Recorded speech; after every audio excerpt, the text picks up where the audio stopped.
What's going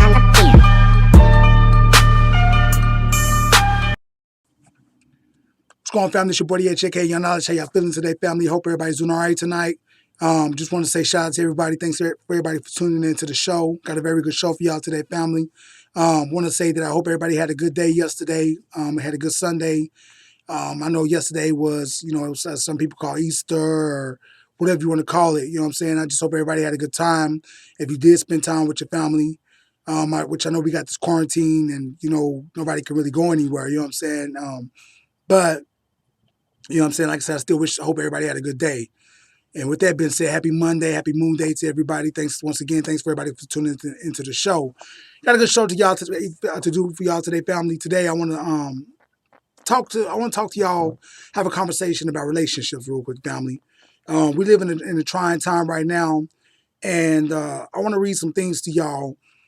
One of them's coming out of a book, and the other one is an article that my wife has showed me, and they both kind of coincide with each other a little bit. And I think it'd be some good information, you know what I'm saying? And like I said, I definitely, ask for any feedback on this video. If you have any comments or if I missed anything, you know what I'm saying, feel free to, comment or, say whatever you feel that you like to say. You dig what I'm saying? And it's not to argue or not to debate or anything like that, but, you know what I'm saying, I love the feedback, you know what I'm saying? So with that being said, I'm going to start out with the book. And this is coming out of the Hosea. And it's called the Hosea Sacred Wisdom of Ancient Egypt, or Kemet. You know what I'm saying? Egypt, the Kemet is actually the word for it. And this is coming out of chapter 7, out of the Wise Instructions. And it says, if the wise are not calm, their manner is not perfect. If no calm comes in battle, the army gets no rest.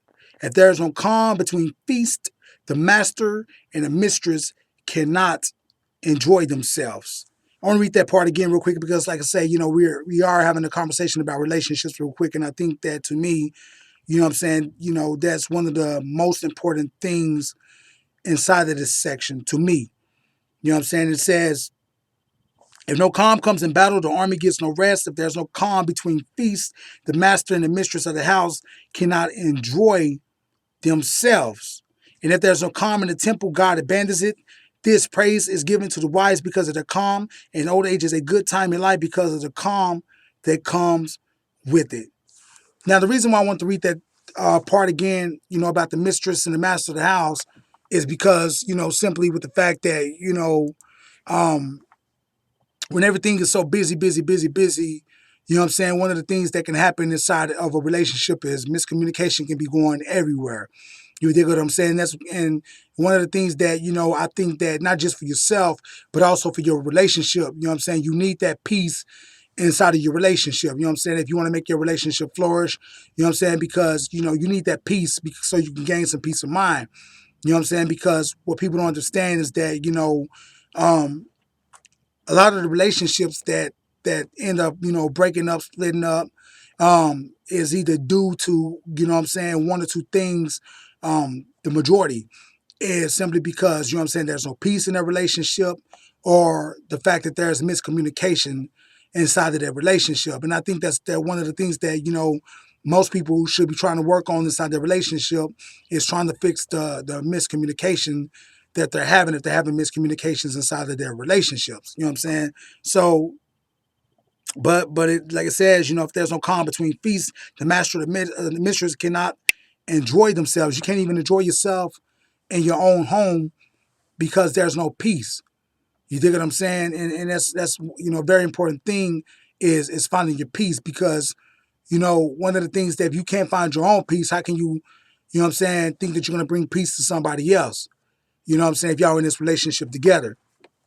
Now, with that being said, family, I just want to read that for y'all real quick, and I hope that you guys was able to get something up out of there.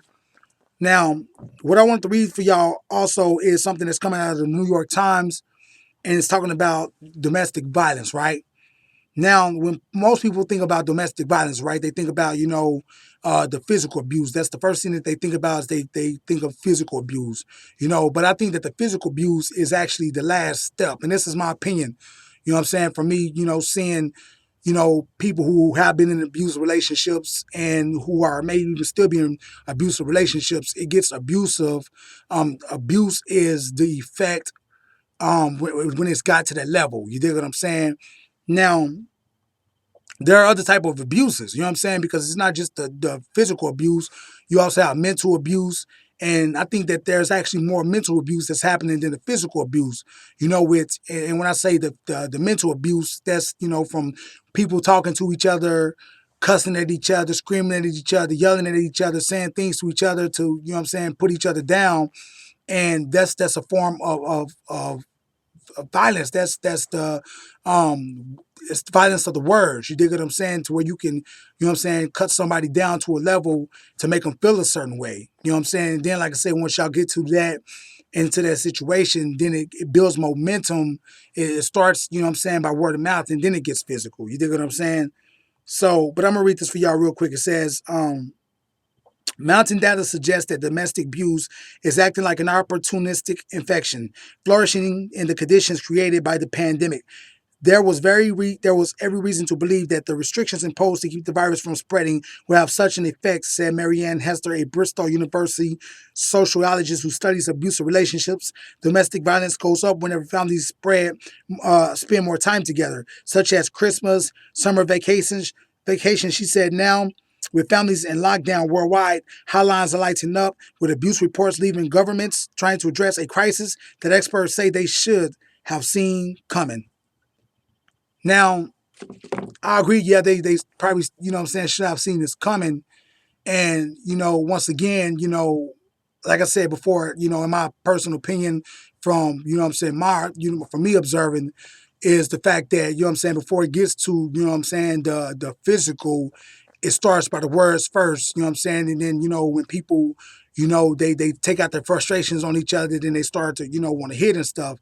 And that's why I think that inside a relationship, one of the most important things is like I said, communications and finding your peace. Because, if you want your relationship to work, then, you definitely got to have some peace in your relationship. Because if there's no peace in your relationship, you guys can't, find out how y'all can conditionally love each other if there's no peace. Now, one of the things I want to say that with relationships is that I think that, people, when they get into relationships, I think that people really don't understand, what, not saying that people don't understand, but I think that, people don't look at the relationships as what a relationship, should consist of. You know what I'm saying? And this is my personal opinion, and my personal opinion may be wrong as far as they go. But like I always say, I say that, when you get in a relationship, what is a relationship? A relationship is when people, two people relate with each other. And when these two people relate with each other, these people then begin to move like a ship. And I think that the problem that people have is that they don't take the time to find out if they relate with each other. They just kind of dive straight in, before, people even start dating. They're jumping from, level 1 to level 6 or level 7 already inside of this relationship. You dig what I'm saying? Like, they're having sex, within the first week or the second week of their relationship versus getting to know each other. And I think that's a big problem. I think that that's something that people got to kind of stop doing is quit, just jumping into the relationship and having sex right away. You first off need to get to know this person and know if this person is even compatible with you. And then you say, well, how do I know if this person is compatible with me? Well, then you find out what is this person's interest, find out, what this person likes, and make sure that this person... Your name come inside. Okay, Daddy's going to be in just a second, baby. Daddy's coming right now. So you find out that if if you both are compatible with each other, and that's the thing, you got to make sure that you're compatible with each other. And most people don't find out if they're compatible with each other, and that they're just kind of rushing in. I think that will slow down a lot of the problems that people have is if you kind of get to know each other, right? Now, I want to read something for you guys real quick, and it's just a couple questions real quick. And I think that, you should ask yourself these questions, not only for you, but for the person that you're involved with, right? The question is, how have you evolved? Have you evolved? And then the next question is, how have you evolved? Many relationships don't go anywhere because the people haven't evolved. You have to evolve in a relationship. Some people say, well, I moved here, but this person wants to stay there. You have to evolve. That's the number one thing, evolution. And then you say, are there any peace in my life? Is there any peace in your life? And then you ask yourself, why? Why isn't there any peace in your life? You got to figure out the reason there's no peace in your life and then try to find the peace inside of your life, right? And then you say, are you at peace with yourself? Because if, once again, I told you before, if you're not at peace with yourself, how can you bring peace to somebody else? And that's what a relationship is about, because you're taking your peace and you're taking a piece of the other person's and you're putting your stuff together. You dig what I'm saying? Then I say, how's the relationship between you and your spouse? How's the relationship? You know what I'm saying? Talk about, what's good about the relationship, what's bad about the relationship. And then you say, how can I make it better? How can I make my relationship better? You know what I'm saying? You have to ask yourself those questions and stuff if you want to, start working on your relationship. You know what I'm saying? So I want to do a quick video for y'all real quick, family. Like I said, I want to talk about relationships with y'all real quick today, family. Like I said, give me some feedback, family. You know what I'm saying? Comment about it. You know what I'm saying? And, let's talk about it, family. I love y'all. Peace.